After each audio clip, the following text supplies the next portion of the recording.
What's up, guys? I'm Stavi from BunzStavi Media. I'm hanging out with Luke and Kyle from the Dirty Nil. How you guys doing today? We're fantastic. How are you? Man. Good, man. So first kind of question, it's kind of the generic question. How has tour been going? Oh, it's been great. You guys been rocking with Creepoid and Restorations. How big is this tour for you guys? I know, you guys have been coming down here for a while now, but This is a little one. For us, this is small. Yeah. This is Nice and easy. forgot to pull up my questions. Yeah, we've done a few 2-month ones, so every Yeah. time Well- we do a month, it's I guess you did do Warped Tour, so I mean that's anything after that is heaven. really.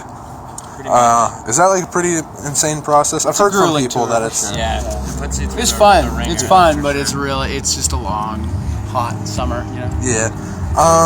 So before I really jump into regular questions, I was kind of stalking your guys' Twitter as I was trying to come up with questions to ask you guys and shit, and I was just wondering who of you guys comes up with tweets like, "Sometimes I wish I was a golden retriever laying in a middle-class home," and you guys ever just think, "Damn, I wish I could have a Reptar bar"? Because those tweets made me laugh really hard, and I don't know where that comes from. Usually it's me, and it's either something that I thought of, or I'm just sniping quotes from Luke and Dave, or from other people around us that I thought were really weird or funny, and then I just post them in quotations. Right on. Kyle's the general curator of our Twitter. Right on. Yeah, so it doesn't always come from us directly, but it's just in quotes to me is more a thing that I've heard. Right on. But it's usually it's 80% R&B. It's 80% of things that come out of our mouth. Right on. You guys just put out your first record and everything. It's Higher Power, right? You can find record stores everywhere. So, you guys have been kind of doing this for a while now, doing the Dirty Nil thing for quite some time. What took you guys so long to put out your first full length, and why now? Why in 2016 is the right time for you guys? Kind of a variety of factors, but a lot of it just had to do with we didn't have the infrastructure in place to really put one out and maximize it. We wanted to make sure that when we put out our first record that we had already some momentum and somewhat of an audience already anticipating it, so that we weren't going to have to just release this boulder and just start trying to get it moving. We wanted to have a little bit of momentum, and just kind of have some kind of snowball action going prior to releasing it. So we just did a lot of 7-inches. We did this Smite 10-inch. We did a record club with a bunch of 7-inches. So we already had kind of a stream of physical releases before we put this one out. And also, we had that kind of planned out in mind, that kind of structure, but a lot of it was just a reflection of our means. We just didn't have the means to put out a full-length record and properly support it, properly manufacture it, and work it. So it was a variety of factors, but a lot of it was just our choice, the way we wanted to kind of get things going. That's cool. I'm happy you guys waited out. I've been kind of following you guys for a little over a year now since you guys got announced for Warped. Awesome. And, it's a great record. I dig it a lot. So, Thanks, man. It's kind of random to just be like, hey, it's awesome, right in the middle of the interview, but it's really good. I really dig it. I'm glad you like it. Thanks. Yeah.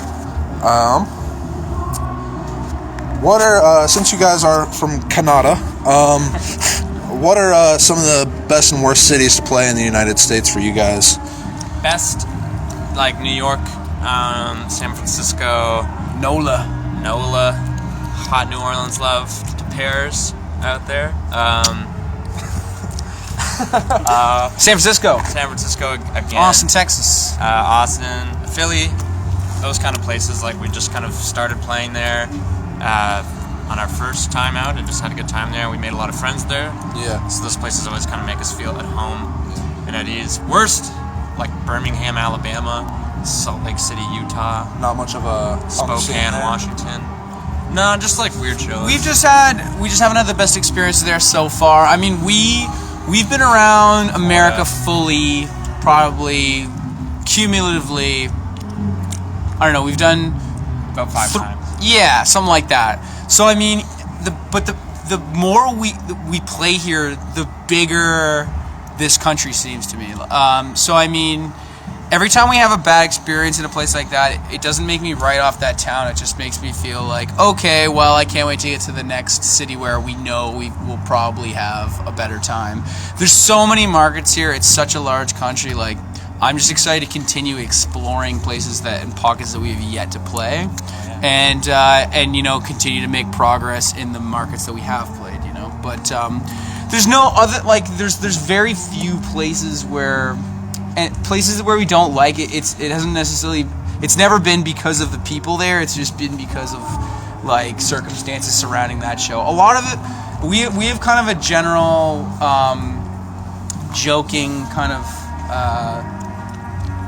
bad relationship with Florida, just because of our experiences on the Warped Tour, though, because it was so effing hot every day. That entire state is just a rice cooker, man. So, but I mean, I'm excited to go back. Like, we played Fest after, and it was amazing. So, we love the whole country. It's just there's some cities where we just haven't had a whole lot of luck in. So yet, we're optimistic though. Well, that's good. For you guys, like, what's like the best thing that the United States kind of offers compared to Canada? Like, is there any like major things where like you guys come down here and they're like, we're in America, we have to do this thing because we don't really have it in Canada? Eat barbecue and eat lots of shitty candy food. A lot of your food we love. I love your shitty coffee from gas stations. But a lot of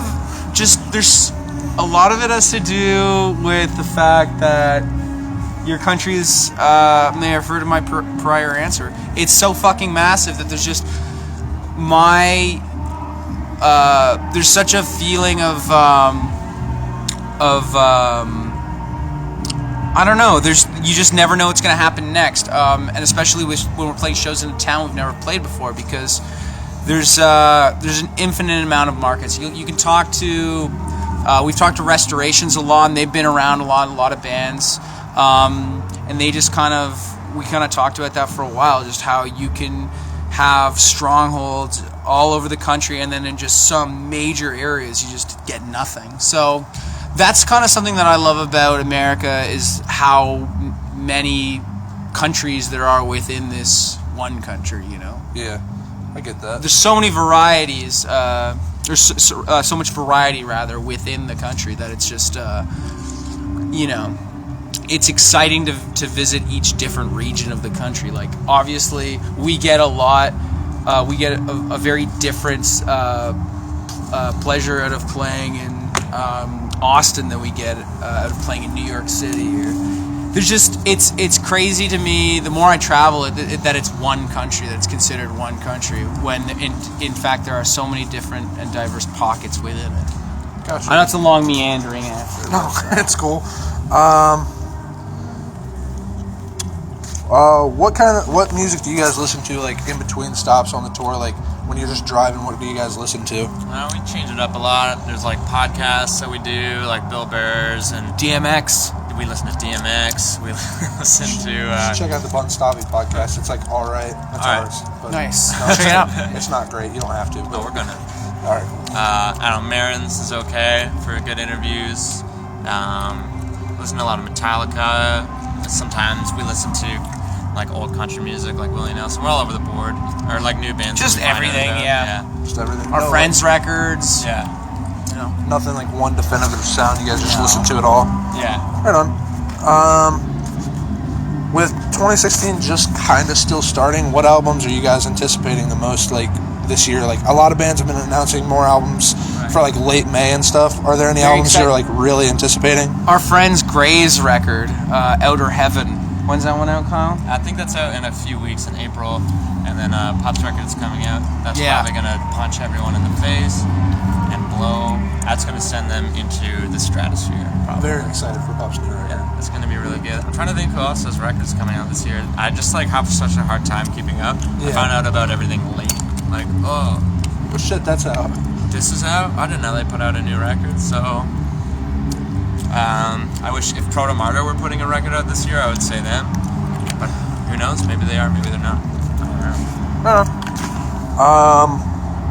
know. What's your guys' favorite way to just pass time on tour in between long drives? If we have time to walk around, we'll just like check out what's around on the city. Getting to stretch our legs out. Yeah, like that's like the biggest part. If we have days off, like the other day, yesterday we went to a water park in Wisconsin. That was sick. That's cool. Yeah, Wisconsin Dells, Mount Olympus. But outside of that, we'll see movies and shit on like days off. Just kill time. We've had a pretty bad bad luck with the movies we picked on this tour, but still whatever. Still What was the good to last see a movie you guys watched? 10 Cloverfield Lane last night. Whoa, did you guys not like it? No, it was okay. Oh, okay. I was gonna say I fucking love that movie. It started off really great. Yeah. And then I thought the ending was like, whatever. Yeah, I guess I can kind of agree with that. Somebody kind of spoiled it for me, so I get that. But John Goodman was great. yeah, I like Mary Elizabeth Winstead in it, the main girl. She's Yeah, in, she was good too. Scott Pilgrim. They were actually versus all the pretty World. good. Yeah.